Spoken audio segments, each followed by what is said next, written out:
नमस्कार, आदाब। कर्नाटका वायर के इस प्रोग्राम में आपका स्वागत है।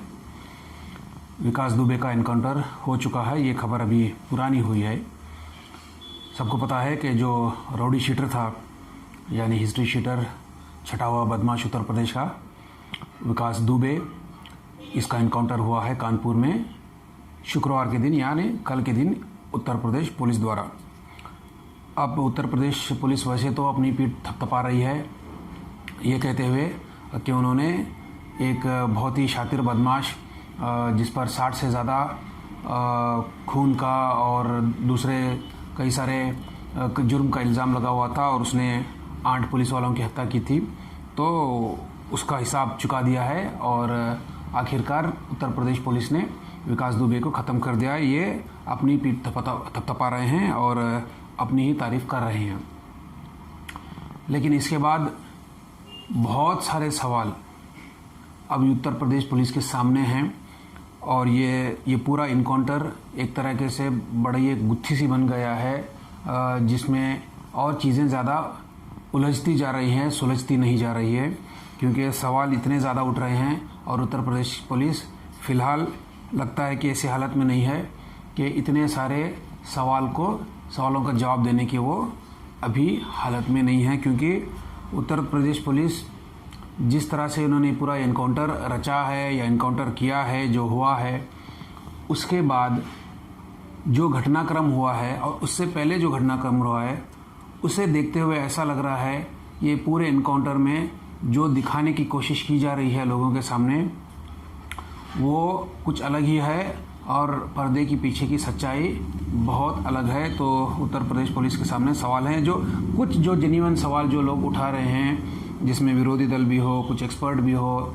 जो पुलिस महकमे से जुड़े हुए पहले लोग जो काम करते थे, जिन्होंने ऐसे इनकाउंटर की घटनाओं को देखा है, वो इस पूरी घटनाक्रम पे सवालिया निशान उठा रहे हैं। उनको शक है कि जिस तरह से ये इनकाउंटर हुआ है वो ऐसा लग रहा है कि स्टेज्ड है, मतलब पहले से वेल प्लान्ड है, प्री प्लान्ड है, तय किया गया कि इसको इसी तरह से ख़त्म करना है।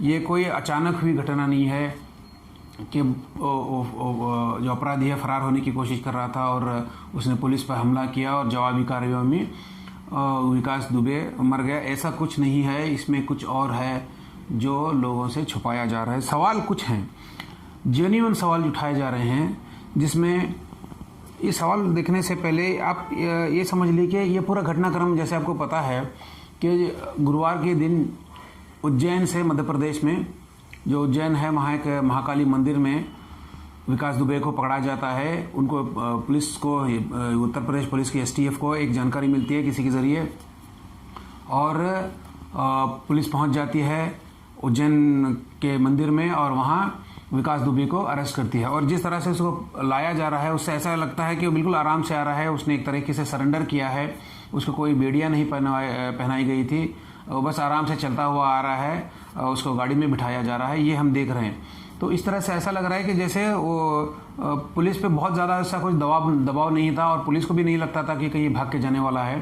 तो अगर पुलिस को लगता था कि भाग के जाएगा या फिर से फरार हो जाएगा, तो उस पर बेड़ियाँ डालते, रस्सियों से बांध के उसको टाइट सिक्योरिटी में रखते, ऐसा कुछ नहीं दिखता, वो बिल्कुल आसानी से जा रहा है। तो ये एक इंडिकेशन ये देता है जैसे कि विकास दुबे उसने अपने आप को पुलिस के हवाले किया, इस तरह से आराम से आ रहा है।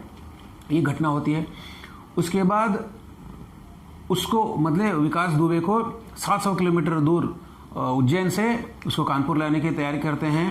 पूरा कॉन्वॉय तैयार होता है, गाड़ियां तैयार की जाती हैं उसमें विकास दुबे को बैठा के लाने के लिए। अचानक दूसरे दिन, यानी शुक्रवार के दिन, एक खबर मिलती है कि कानपुर से पहले एक रास्ते में, बीच रास्ते में ही विकास दुबे का पुलिस के साथ इनकाउंटर हो गया, जिसमें विकास दुबे को पुलिस ने मार गिराया है। ये सारा घटनाक्रम बड़ा अजीब सा लगता है। इसके बाद जो पहले हम देखते हैं कि जिस तरह से वो आराम से आ रहा है, जिस तरह से पुलिस ने उसको कोई ज़्यादा बेड़ियाँ नहीं पहनाई, उसको कोई टाइट सिक्योरिटी नहीं दिया उसको, तो इससे ऐसा लग रहा है कि जैसे वो आराम से अपने आप को सरेंडर किया है। और अचानक एक खबर मिलती है कि उसका इनकाउंटर किया गया है, क्योंकि वो पुलिस की गिरफ्त से बाहर भाग के जा रहा था और पुलिस की रिवॉल्वर लेके, बंदूक लेके भाग के जा रहा था। ये कुछ सवाल उठे। ये जब बातें आई तो सवाल ये हुआ, पहला सवाल, कुछ जो वीडियो फुटेजेस मिले हैं सीसीटीवी कैमरे के, वो ये बताते हैं कि जब एक टोल नाके पे जहाँ विकास दुबे को लाया जा रहा था, वो एक दूसरी गाड़ी में बैठा था। जिस गाड़ी में वो बैठा था वो एक एसयूवी थी जिसमें इसको बैठाया गया था, और इसकी शनाख्त और इसको कंफर्म किया कई सारे मीडिया कर्मी ने जो इस पूरे कॉन्वॉय के पीछा कर रहे थे। तो ये कहते हैं कि धारीदार टी शर्ट उसने पहन रखा था और एक एसयूवी गाड़ी में वो बैठा के लाया जा रहा था। जब खबर मिलती है कि उसका एनकाउंटर हुआ, एनकाउंटर कैसे हुआ कि पुलिस की गाड़ी, पुलिस कहते हैं कि जिस गाड़ी में उसको लाया जा रहा था उसका हादसा हो गया, वो गाड़ी पलट गई और उसमें ये विकास दुबे बैठा था और वहाँ से वो फरार होने की कोशिश कर रहा था। हैरानी की बात ये हुई कि जिस टोल नाके पे सीसीटीवी कैमरा में वो गाड़ी देखी गई है, वो गाड़ी और जो गाड़ी का हादसा हुआ है जिसमें से वो फरार होने की कोशिश कर रहा था, ऐसा उस पर इल्ज़ाम लगाया गया है, वो दोनों गाड़ियाँ अलग अलग हैं। तो ये पहला सवाल ये है कि आखिर गाड़ियाँ बदली क्यों गई और कब बदली गई, क्या वजह थी? क्या पहली गाड़ी में क्या सेफ्टी नहीं थी, या दूसरी गाड़ी में कुछ ज़्यादा कड़े इंतज़ाम थे कि वो भाग के नहीं जा सकता था, क्या था? आखिर किस वजह से गाड़ियाँ बदल दी गई, इसका कोई सवाल, इस सवाल का कोई जवाब नहीं मिल रहा। दूसरा, जब कॉन्वॉय ले जा रहे थे, जिस गाड़ियों में बैठा के विकास दुबे को लेकर जा रहे थे, उसका पीछा कई सारे मीडिया कर्मी भी कर रहे थे अपनी गाड़ियों में। लेकिन अचानक होता यह है कि जिस जगह पे वो एनकाउंटर होता है उससे 2 किलोमीटर पहले ही सारी गाड़ियों को रोक दिया जाता है। मीडिया कर्मियों को वहाँ से आगे जाने के लिए पाबंदी लगाई जाती है और सड़क पूरा जैम किया जाता है। मतलब यह है कि एक तरीके से मीडिया कर्मियों को वहाँ जाने के से रोका गया। तो ये भी एक सवाल उठाता है, आखिर क्या वजह थी? अगर पुलिस वाले गाड़ी में बिठा के लेके जा रहे थे उसको, तो मीडियाकर्मी को पीछे जाने से रोकने में कोई मतलब नहीं था, क्यों रोकते? आखिरकार वो पुलिस स्टेशन लेके जाते या उसको फिर जो भी कानूनी कार्रवाई करने के लिए चाहिए होती वो करते। तो इसमें मीडियाकर्मियों को रोकने का कोई मतलब ही नहीं बनता। तो फिर ये भी सवाल उठता है, क्या वजह थी कि मीडियाकर्मियों को 2 किलोमीटर दूर हादसे की जगह से रोका गया? फिर इसके बाद ये बहुत अहम सवाल उठता है, सब जानते हैं कि विकास दुबे पे 60 से ज़्यादा अलग अलग मामलों में उसके एफआईआर हुई है, पुलिस जांच कर रही है, वो जेल भी जा चुका है और 8 पुलिस वालों की उसने हत्या की है। तो इतना खतरनाक जो मुजरिम है, आखिर उसको कोई बेड़ियाँ नहीं पहनाई गई, हैंडकफ नहीं पहनाए गए, और वो इतने आसानी से उसको क्यों लेके गया? क्यों उसको कोई टाइट बंदोबस्त नहीं किया गया उसको पकड़ने के लिए? ये जब हादसा होता है तो पुलिस वाले कहते हैं कि गाड़ी गिर गई, पलट गई, और वो बंदूक लेके, पुलिस वाले की बंदूक लेके गाड़ी से बाहर निकला और भागने की कोशिश की। जब पुलिस वाले ने रोका तो पुलिस वालों में उसने गोलियां चलाने की कोशिश की। तो इसी चक्कर में वो मारा गया क्योंकि पुलिस ने रिटेलिएशन किया। अब यह है कि इतने आसानी से भाग के कैसा जा रहा था? आखिर उसको बीड़ियाँ क्यों नहीं पहनाई गई थी? जब इतना शातिर वो मुजरिम था तो बीड़ियाँ तो पहनानी ज़रूरी होती थी, क्यों नहीं पहनाई? एक सवाल। फिर ये क्या है कि जब वो गाड़ी से बाहर जा रहा था तो इतनी आसानी से वो बाहर कैसे निकल गया? कोई रोका क्यों नहीं? दूसरा सवाल। फिर तीसरा सवाल जिसमें हम देखते हैं कि जहाँ उसको गोलियाँ मारी गई वो उसके सीने पे गोलियाँ दागी गई है। अगर वो भाग के जा रहा था और पुलिस वाले उसके पीछे थे तो गोलियां तो पीठ में लगनी चाहिए थी, उसके सीने पे कैसे लगी?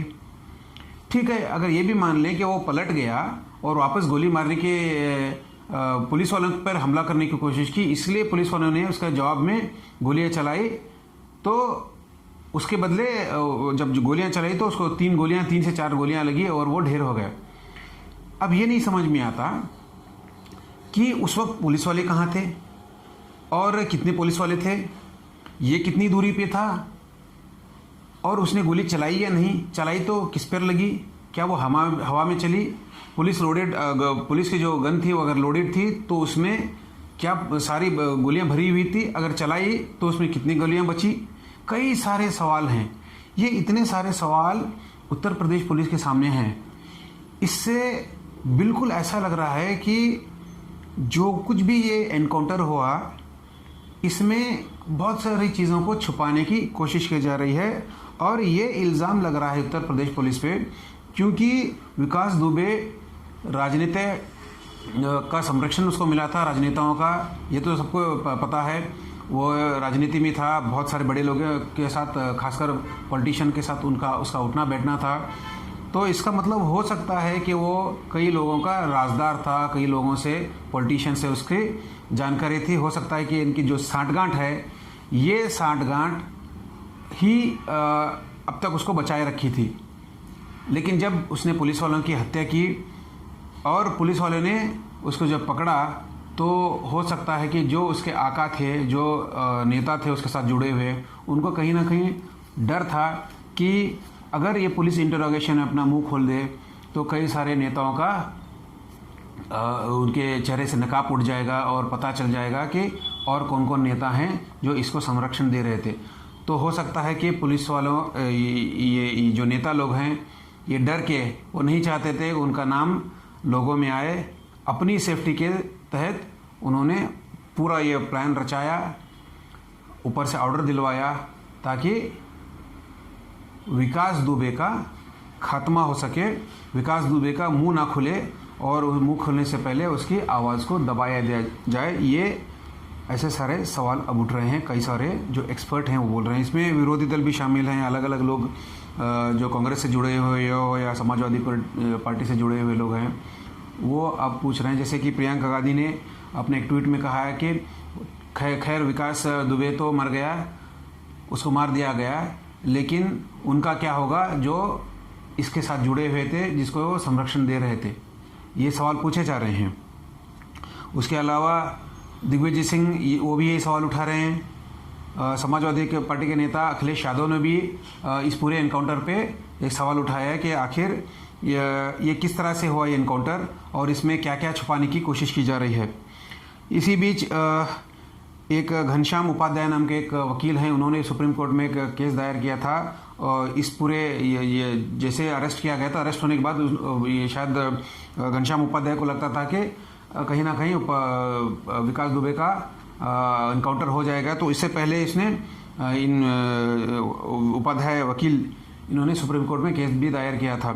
उनका ये कहना है कि ये जिस तरह से इनकाउंटर हो रहे हैं वो पूरी कानून की धज्जियाँ उड़ाने के जैसे है, क्योंकि जो एक लीगल फ्रेमवर्क होता है, लीगल क्रिमिनल जस्टिस सिस्टम होता है हिंदुस्तान में, वो ऐसा कहता है कि आप किसी को एक्स्ट्रा जुडिशियल किलिंग नहीं कर सकते। मतलब आप किसी को जैसे ही जाके इनकाउंटर के नाम से उसको ख़त्म नहीं कर सकते। अगर ख़त्म ही करना है तो फिर पूरे ये कानून की ज़रूरत क्या है, कोर्ट कचहरियों की ज़रूरत क्या है, जजों की ज़रूरत क्या है, वकीलों की ज़रूरत क्या है, बस का बदला ले लो, किसी से शूट कर दो, ख़त्म कर दो। तो ये लीगल जो सिस्टम है हमारा क्रिमिनल जस्टिस सिस्टम, उस पर भी सवाल उठाए जा रहे हैं कि अगर इस तरह से होता गया तो फिर क्रिमिनल जस्टिस सिस्टम की तो फिर वो धज्जियाँ उड़ जाएंगी। और वो एक बात ये भी कहते हैं, ये जो वकील, उनका कहना यह है कि जब अफजल गुरु जैसे आतंकवादी, अजमल कसब जैसे आतंकवादियों को पूरा मौका दिया गया है भारत के इस न्याय व्यवस्था ने कि वो अपना केस लड़े और केस पूरा ख़त्म होने के बाद डिफेंड करने के बाद ही जब लगा कि ये पूरे मामले में ये लोग गलत पाए गए हैं तो उनको फांसी की सज़ा दी गई है। मतलब उनको सारे विकल्प उनके सामने दिए गए थे, कानून के विकल्प, अपने आप को निर्दोषी साबित करने के लिए। वो दोषी साबित हो गए, ये अलग चीज़ है, और उनको फांसी दी गई। जब अफजल गुरु और अजमल कसब जैसे आतंकवादियों को, बड़े आतंकवादियों को हमारा ये कानून उनको मौका देता है अपने आप को निर्दोषी साबित करने के लिए, उनका कहीं एनकाउंटर नहीं हुआ, तो आखिर क्यों विकास दुबे जैसे इंसान को ये मौका नहीं दिया गया उसको डिफेंड करने के लिए। हो सकता है कि कानून में उसको फाइनली वो गिल्टी साबित हो जाता, उसको हो सकता है कि उम्र कैद होती, फांसी की सज़ा होती, जो भी सज़ा उसकी होती। लेकिन ये जो इनकाउंटर किलिंग हो रहा है, इस पर ह्यूमन राइट्स वो वाले भी इस पर सवाल उठा रहे हैं। हाँ, सुप्रीम कोर्ट भी, उसने भी गाइडलाइन 2014 में गाइडलाइन बनाई थी कि आखिर इनकाउंटर किलिंग पे जो हो रहा है उस पर क्या होना चाहिए, कौन से सही है, कौन सा किस तरह से ये पूरा मामला देखना चाहिए।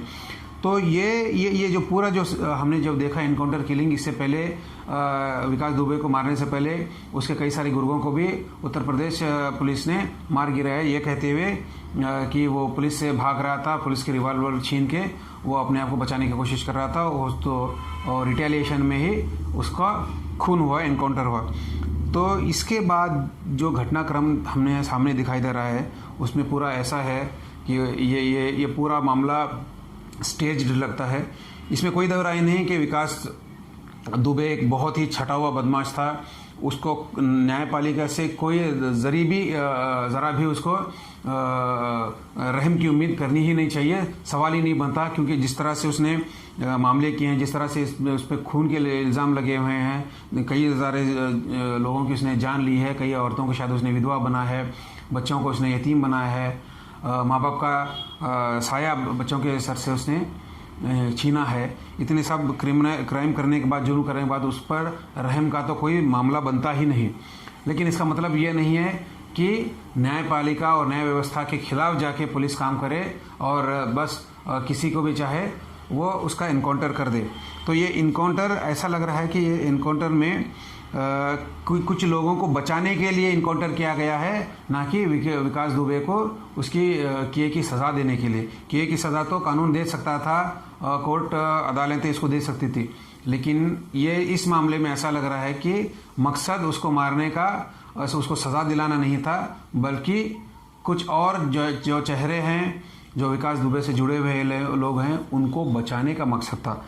अब ये देखेंगे कि ये मामला आखिर आगे किस तरह से जाता है। क्या इस पर कोई इंक्वायरी कमीशन बैठती है या कोई और इंक्वायरी होती है, या पुलिस हो या सरकार हो इस मामले को यहीं रफा दफा करके बात ख़त्म करती है। अगर ऐसा होता है तो हो सकता है कि आने वाले दिनों में कुछ और विकास दुबे बनते जाएं, क्योंकि ये कोई नेता लोग होते हैं जो ऐसे विकास दुबे को पैदा करते हैं, उनको शरण देते हैं, उनको अपने फ़ायदे के लिए इस्तेमाल करते हैं, और जब इनका फ़ायदा ख़त्म हो जाता है तो उनको इस तरह से इनकाउंटर में ख़त्म कर देते हैं, वो मार देते हैं, और फिर ये धंधा, ये जो सिस्टम है, ये फिर इस तरह से चलता रहेगा।